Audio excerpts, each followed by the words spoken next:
Welcome to TiffDoesLoans Podcast. Today we are at iFinance Mortgage Studio and I have Alex Camacho with me. How are you doing? Great. Thanks for having me. Excited to be down here in the OC. I know. Awesome. You're mainly in LA, right? Yeah, I love the OC, but I'm mainly in LA County. Yeah. Well, thank you so much for coming in. All right, everyone. Alex Camacho is amazing. Master investor. Mostly in California, but he's also in different states. He also created an investor community called the Dealmakers. So we'll definitely dive into that. That's actually where I met him at one of his events, which honestly was one of the best quality of events that I've been to in a long time. So just super incredible. And why don't you just kind of start by telling us, how you got into investing and just a little bit about your journey? Yeah, so I think it's a pretty simple story. I grew up in Southern California. I've been in different related fields, I'll say. So I was in banking. I did some mortgage stuff in the mortgage finance. So I know we're in an office that does home loans. So was a part of that. And then I actually became a realtor. So that's really where it happened, where I saw during a time where there was a lot of investment deals going on during the recession in 2008. And I just witnessed a lot of investors making a ton of money in LA. Yeah. They're flipping houses, making like $100,000 a deal. And I'm like, oh man, I'm only making $10,000. So I say that sometimes because when you, I don't ever say negative things about being a realtor, because if I hadn't been a realtor, then I wouldn't have been open. I don't think I would have been exposed to being an investor. But that just was kind of a seed that was planted in my mind, like, hey, I think I could be a great investor and have some related, experience. And so then I did that. I jumped into the real estate side of things in 2017. So now it's been about 7 years. Wow. And so now I've worked on, well over 100 deals, bought rental property, flipped a bunch of houses. But, I flip houses to make money. Yeah. But my real goal is to own and hold as much real estate as possible. But to own and hold real estate, you need to make money and need to oftentimes park money in deals. So and then I built I built the investor community because I started going to meetups myself, maybe about the middle of my journey. And I just thought there really wasn't these cool networking events that I kind of wanted to see exist, because they were at some like restaurant or there's maybe 20 people and then they're talking forever. Maybe I met 2 people and I'm like, dude, I think I could host a better event than this. But it was because it was something I wanted to see exist. Yeah. So that's kind of, I guess, a short, kind of brief story of You definitely did do that. Because I go to a lot out here in Newport and Costa Mesa, some pretty much Orange County. But that one, a friend of ours, he did invite me to that. And Long Beach, I hadn't really gone to many out there, but I told him wow, I felt like just all diverse, different, all industry, but all different aspects. Definitely a higher vibe. More people were. I just thought it was really great altogether. Yeah, I just attract deal makers because we're putting deals together. Yep. So we're not just talking about it; we're doing it every day. And so I really try to push people to take action. Yep. And that's where I come from. Hey, at the end of the day, there's a lot of excuses. Oh, the market's too expensive. The market's too hard. All that stuff. But there's deals in every single city all across the country. It's just you're not putting in enough work. 100%. And the investors are still buying for a reason. That's what I tell a lot of my clients too. There's still a lot of houses being sold, maybe some first-time homebuyers or what have you. But there's still a lot of sales happening every single day. But mostly, it's that expertise. It's that, that bigger picture that you have that makes you, and the community, that definitely makes you jump into it. So why fix and flip? What drove you to that niche? Yeah, so I think there's a couple different strategies. I think they all work. So I resonated most with fix and flip because I wanted to acquire property. So I didn't get into the business to say, let me go wholesale a bunch of properties. Although I have wholesale properties, I didn't get into to buy a bunch of rentals, not at least initially. But I just was fascinated with this idea of, hey, if I buy a house that's ugly, I'm going to improve the neighborhood. I'm going to give it a family, usually, we sell usually to people that are first time home buyers. A great new home for them to live in, create memories and all that. I'm gonna get a lot of people paid, and if I do a great job, I'm gonna get paid extremely well. You know, right? And so it really was that win-win that I saw of the fix and flip, more than I saw with the wholesaling, more than I saw with this. So I just resonated with that strategy most. And so my desire was to become a master real estate investor flipping, and then that would enable me to make a lot of money, and then that way I could design the life, the business that I want based on that. Yeah. So it's kind of really simple, like vision. Hey, I think I could be a great fix and flip investor, and then allow me to keep some rentals, allow me to make a lot of money and all that. So I think all of our desires to get into the investing are usually wanting to take care of family, wanting to do certain things. And I wanted to do all that, but first it was like I feel like I could be like world class at this. Like I think I could be amazing at this. Not because I'm amazing in construction, because that's a whole nother story. I hate construction, but I'm great at sales, negotiation. I know Southern California real estate, so all those things were there and relevant for me getting involved on the fix and flip side. Yeah. Well, I feel like you chose right, because definitely successful on that end. Definitely looks like you did pick your more like a passion in that niche. So it definitely seems like there's a lot of passion behind that. And then maybe tell us a little, like, so from when you got started, because now you have like 150, you've done like 150 of these. So what would you say to someone, what have you learned along the way, maybe from the beginning to right now, kind of trimmed a couple of those steps? Wow, so much. A couple things come to mind. So there's different areas of, the fix and flip. I think the most thing that I learned, I had an epiphany one day when essentially I was buying somebody's house, and then I realized that they really didn't care about the property anymore. Almost like how you don't care about an old pair of sneakers or old pair of boots or something like that. And so I didn't put those people in those situations that not care about that property, inherited, grandma's house that they just don't want to live in and don't want to fix up, they don't care about. So when I realized why I could get such a deep discount on a property and make a lot of money was during those times where I'm like, wow, some people just get in life scenarios, where they just need to sell their property, and it's better off being sold to an investor. And I'm here to create this win-win, like I just mentioned, getting people jobs, doing, improving neighborhoods, all this, and I'm helping them solve a problem. So when I realized, oh, hey, I can get great deals, deep discount deals, but it's not because people are just giving away the properties, because they're in a scenario where it just makes more sense for them to sell an investor. So I think that's one big epiphany, because a lot of people have that mindset of, oh, why would anybody ever sell me a property so cheap? Yeah. Well, it's because they fall into scenarios that they need to, or it's better for them to do that. And so accepting that and realizing that and running with that was one big epiphany. I think another one was, once I learned enough about the fix and flip game, I realized how I could do a lot more business than I ever expected. So maybe I thought getting into business, hey, I could flip maybe a half dozen houses or something like that, and make maybe $100,000 a deal, and then I'm making $500,000 or something like that a year. Well, that's great money. And then I went to go work for the second investment company. And I literally would witness them buying like 2 houses a day. Like they were buying like 30 houses a month. I mean, volume. And it helped me expand my vision forward. Like, hey, when I start my own company, because I worked for 2 other investors before I started my own company. And I'm like, well, buying 20, 30 houses a year isn't that big of a deal then.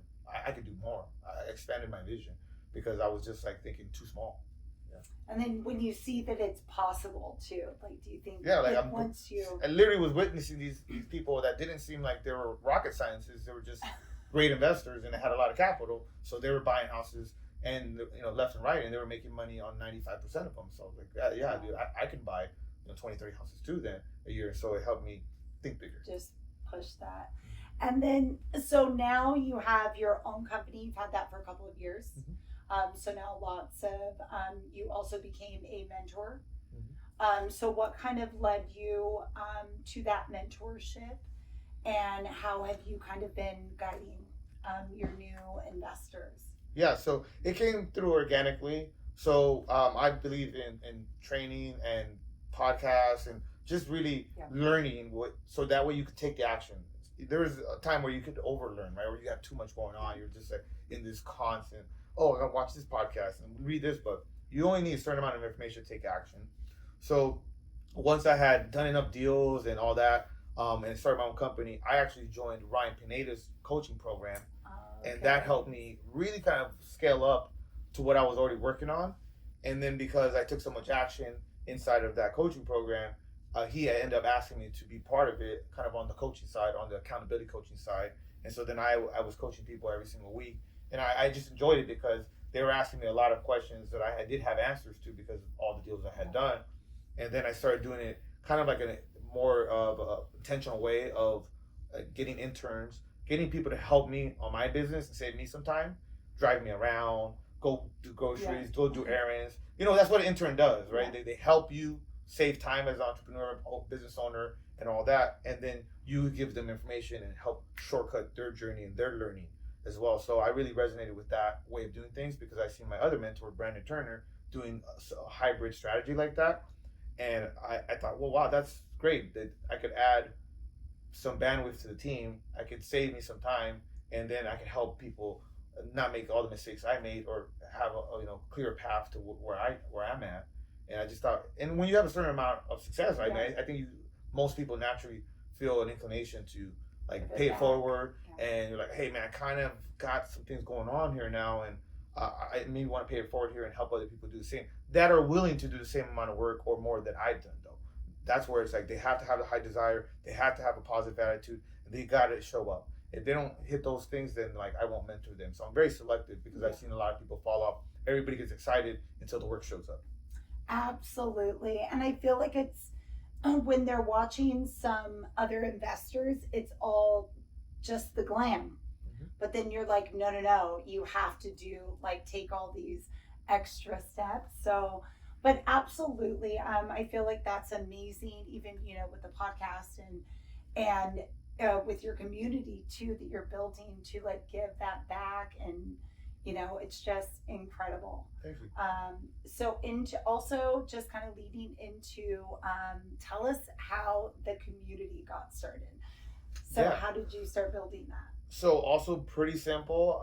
I noticed that some people would do some meetups sometimes at their fix and flip projects because I had projects already. I'm like, well, people are doing that. Let's have people come out to check out the project. People always have questions about the numbers, how we got the deal. They're always so curious about some of that stuff and what we're going to do to the property. And so I was like, oh, that sounds pretty cool. Let's start doing that. So we started doing that. I think it was in 2000 and before the pandemic for sure. Or somewhere during that 2020 or so, we started doing some meetups at the projects, and then they got too big because usually we're in residential neighborhood. You don't want to piss off your neighbors and things like that because they can make your life difficult as an investor, and so I just started doing it there, and I'm like, well, these are kind of getting bigger than than we could kind of house here, because at first it was like 30, 40, 50 people, and then it started getting towards 100. We're like, oh shoot, we're kind of building something. There's a demand here, so why don't we just get a location? And I used to do some promotion in Hollywood because I used to live in Hollywood, and so I've kind of already been hosting in big groups and doing cool stuff like that. So it's kind of like that remix of, hey, now I'm doing real estate investing. I've already had experience hosting cool, fun groups. Why don't I just kind of combine all that experience and then host a great event for networking? And I had attended some other ones. One of my buddy, Tarl Yarber, he kind of collaborates some stuff with Bigger Pockets. I seen him throw a couple banger, networking events. I'm like, wow, this is a cool event. Drinks are flowing, lights low, it's a party. And so I've kind of remixed it a little bit on my own. Obviously, LA being a little bit different. So yeah, it's been kind of fun to start from just meeting at the fix and flip projects to actually getting venues, and then us just getting them better and better. And we've also asked for a lot of feedback from our attendees because I noticed with a lot of other meetups, there's just so many speakers and talking and all that. And with all due respect to people doing that, I just feel like that's not why people go to networking events. Give them a little bit of game, give them a little bit of value, but our approach is let's network and make connections. Ourselves, but also everybody that's here, they came to make connections. They didn't really necessarily come just to see someone speak. They can watch YouTube, they can watch other things that are for free and not have to leave their home, go find parking, go travel somewhere else. So I'm really trying to adhere to that attendee that's going to take action and that wants to come make connections. And then you're going to come and then next time you're probably gonna come to our next meetup, or Yeah. you're gonna if you're not gonna come, you're definitely gonna maybe refer some people because you're like, hey, I can't make it. You gotta go to this event. Yeah. So really, it's growing organically to that word of mouth as well. 100%. Yep, I'm already registered for the next one. I think it's June 13th. Yeah. Well, we're pushing it to July because it's changing with the venue. In July. Yeah. But, so it'll be July. I think it's I don't know. I think 11th or Thursday. Well, I will definitely be posting it, but absolutely, like that vibe. Even when we went, like it kind of. I've been to several, but some they were a little bigger, more like conferencey. The ones out here in Newport, there are a couple that have like 100 people, or at least that RSVP. But yeah, yours was definitely like a level up where I'm like, I love this vibe. Like everyone's just able to run around. And I did like, I made actual like connections, you know, like a deal I'm working with somebody on an actual deal. And then also just a bunch of like new friends or people that have came on my podcast. So I definitely felt like, even 2 hours, like that's how real estate events should be. We do it 75% networking and the rest, the other stuff that we kind of need to do. But 100%. Yeah, super solid. So if anybody ever needs an event that you're looking to actually get that connection and, to make some deals happen. Yeah. He calls it Dealmakers for a reason. I can feel it. Yeah. You feel the vibe. And then, so let's kind of go into, so all of that is amazing. Like just how you have grown and handled, you're helping, you're giving back, also doing the hands-on, right? Like you're still involved in the fix, like part of the fix and flips. And then, so how do you do that kind of work-life balance? So how does the other part of the work look? Well, frankly, I don't really believe in balance that much. Yeah. And I say that from the context of you're always out of balance in some way. Like, right, I don't see my parents maybe as much as I want to. I don't go to the beach maybe as much as I want to, because I live kind of close to the beach. Yeah. So this fantasy of, everything's kind of in equilibrium and all equal and everything like that, it doesn't really exist. And not in the high performing people that I've noticed. And I don't mean to be completely out of balance, just you have to focus and prioritize some things.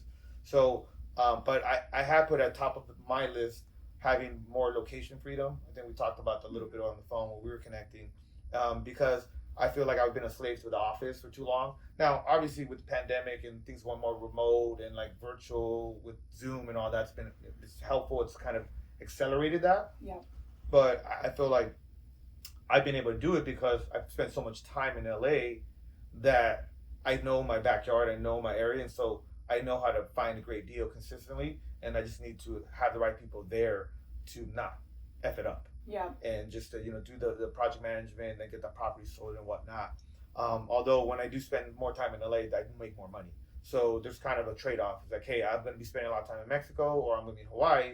I'm not going to maybe make as much money because I'm not going to do as many deals, but then I have a way higher quality of life. Yeah. And then, so I'm super engaged, and people ask me like, well, how do you have so much energy? You're going hard here, you're traveling, you're doing this.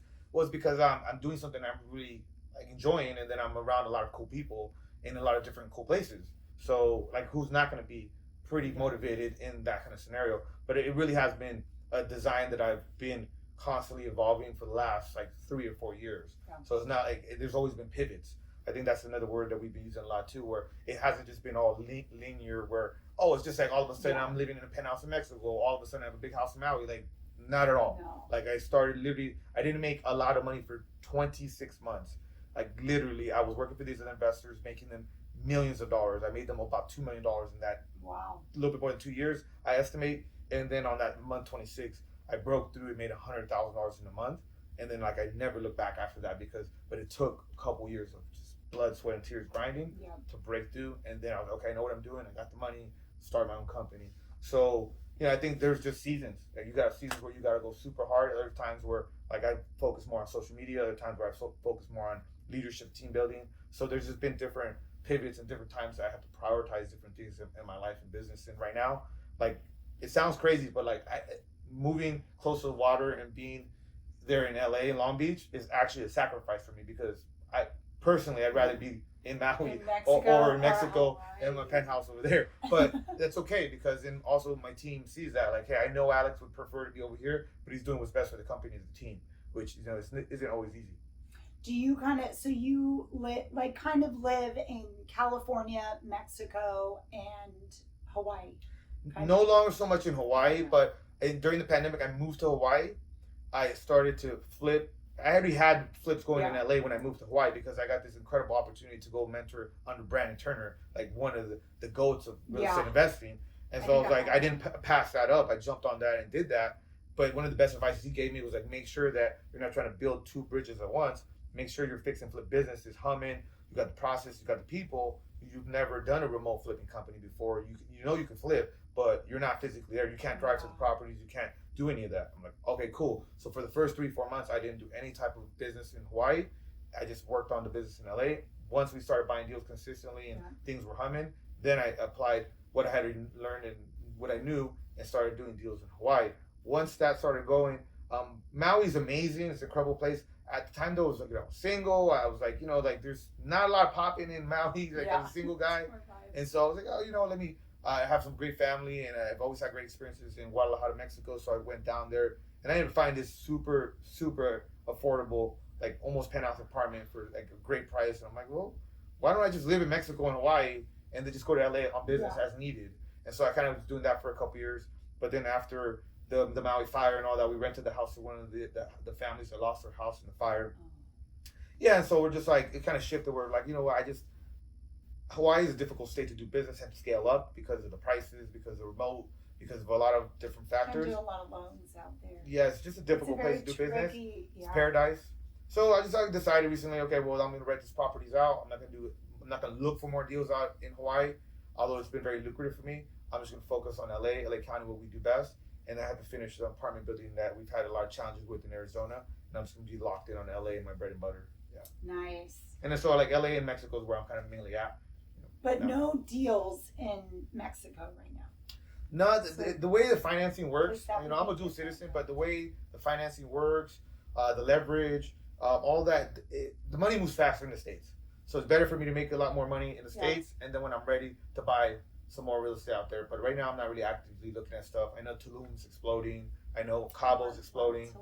But like just right now, it's just not the right time, and I don't want to get spread too thin. Just focused on LA County. Yeah. And LA is still, it's California, so I feel like it's still it's always going to be. A lot of people are always talking crap about California, how everybody's leaving. Sure, but it's still Southern California. There's always going to be people coming in. Exactly. And people come with money. And the appreciation goes up the most, right? Than like any other state. I'm working on multiple transactions now. We didn't buy that much last year because we were more sellers than buyers last year.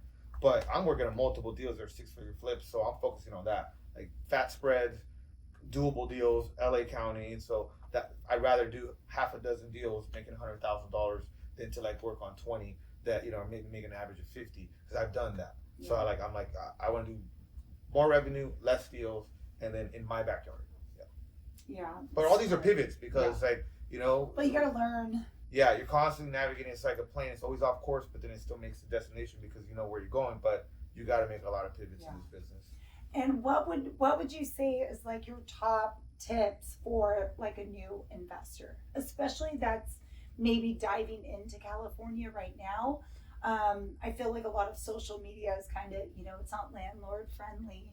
So there's a lot of hype kind of against it, but you are, absolutely going against those odds. So maybe a couple tips for them. Sure. So I think one that comes to mind always is just having that commitment. The mindset is committed. Like, I am going to be in this investment space. Like, I have to. There's not an if and or but or none of that. It's just I have to become an investor. That's what I want to do. That's what I'm going to do. So I think just having that really high level of commitment is priority and one of the top things you got to do. Number two, I'd say is to pick a strategy that you get fired up about, which is, for me, it was fix and flip. I just was like, hey, I think I could be a great fix and flip because of all the stuff we talked about earlier in the conversation. So I think people can do that inventory check with them. Like, hey, sometimes wholesaling just maybe makes more sense for people, but don't get too involved with all the different strategies because then you're gonna get lost. Creative finance, multifamily, land deals, Yeah. development, and there's so much money to be made in this business. But you're not going to make any if you don't pick a strategy and then go hard at that strategy and give it enough time, right? And 2-3 months is not enough. I mean, like 6 months of going hard at that one strategy should be enough for you to see some results, get or continue to stay motivated, reflect what's working and what's not, and then make those pivots. So I think it's mindset and then picking the strategy. And then I think the third one would be just get around other people, and that's through networking, that's through Facebook groups, that's through social media. You just have to get around other people to see what's happening. Like what are they doing? What's working for them? What's not working for them? What are they most excited about? What are their biggest challenges? So just get around other hitters, that people that are in the game that are as crazy about being in this game as you. Because your family, your friends, people that are not in the business, they might deter you, or they might distract you, and then they're not going to have the same intensity, the same focus as you on that thing. Later on, you can bring those friends and family into the business. Once they see that you're having success, I bet you they're going to want to get involved. But don't try to convince people that don't have the same interest level that you do. Pull you back. Yeah, because you're not aligned on that. So it's totally fine. Accept it and just do your thing to be around other people that are as crazy as you in this business. Yeah. Amazing advice, but I feel like just in general for life too. That was just like solid, regular life advice. So definitely, just keep moving ahead, especially in these challenging markets. Mindset is absolutely, and I think that's huge too, because even earlier you mentioned that it took you like 26 months. Yeah. And it's in this industry, anywhere in real estate, if you're in loans, if you're an agent, investor, I feel like that is the number one thing. You have to make that choice before, and because the market's always changing, and really you have to have that commitment, and like, I'm just not gonna give up until I get paid. Yeah, and I almost gave up a lot of times. I was like, when am I gonna actually make any money on this thing? But I was always learning and taking action. So I knew that eventually something would happen. But if you're always learning but not taking action, nothing's gonna happen. If you're always taking action but you're not learning from all the action you're doing, then it's gonna take you longer to get to those goals too. So I think that's kind of the common theme with me. It's like I'm always taking action and I'm always learning. Wow. And looking ahead, what do you see for your company? Just in this next year, it's, those rates still have not dropped yet. So there's still a lot of people on the sidelines or maybe still holding back. But what do you kind of see for your company and the rest of the year? Yeah, so we're doing a couple of things. So one big thing is just staying lean and mean. I've had the bigger team, 15 people, virtual assistants, and a lot of acquisitions people. And I don't want to be there right now because it just requires higher overhead, more, energy from me to people that I don't know if they're actually going to succeed or actually work or do this stuff. So I'm kind of just being more of like, let me do more with less people because I just want to have the core dream team. And that's what we have right now. We have about a half a dozen people, and everybody's a rock star on the team right now. And it just feels like just a lot more, just we feel like powerful small bunch, right? So I think that's one is staying there. And then I've been focusing a lot, particularly in the last month, because after I started to reflect and see the numbers, I'm like, well, we're having more success with our network right now. Yeah.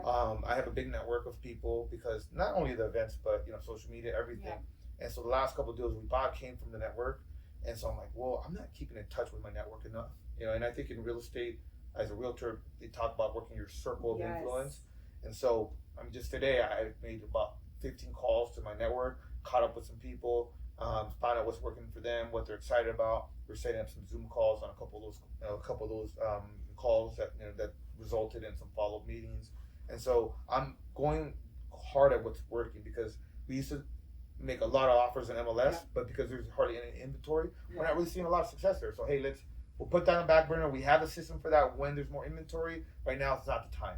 There's been times where like cold calling wasn't working, so we just cut it off and then we worked on something else. So from the company standpoint, lean and mean, me focusing on the network and then the 6-figure flips, just because also when we have bigger margins on our flips, it enables the potential to keep a property. Yeah. Because despite the higher rates, we're getting such a deep discount. Pulling off a BRRRR deal it could be more realistic right now with that, even with the higher rates, and we can always refinance later. So I'm just kind of focusing on that. And then just not doing much in Hawaii, other than going when I want to have a good time. I have a great Other network than with the people. beach. And then finishing a big thing for our company right now is finishing our multifamily building project in Phoenix, Arizona. Everything that could go gone wrong on that project kind of has, and we, by just sheer grit and all that, we've been able to persevere, stay on track with that, get this thing finished, and then we're going to sell or refinance later this year. But the last 2 years have been some of the most stressful times of my whole life with this whole correction. We made a ton of money before that, but the last 2 years have not been that. So we're just looking forward to like getting back to profitable deals, finishing that project, and staying on track of what we do best. Wow, incredible. Okay, everybody, Alex Camacho. I'm going to definitely make it to a Dealmaker event. I'm going to have all the information below, but absolutely amazing. Thank you so much for joining me today. Thank you. It's been a pleasure. And if this was helpful, go follow, like, share, and subscribe. Thanks. Let's go.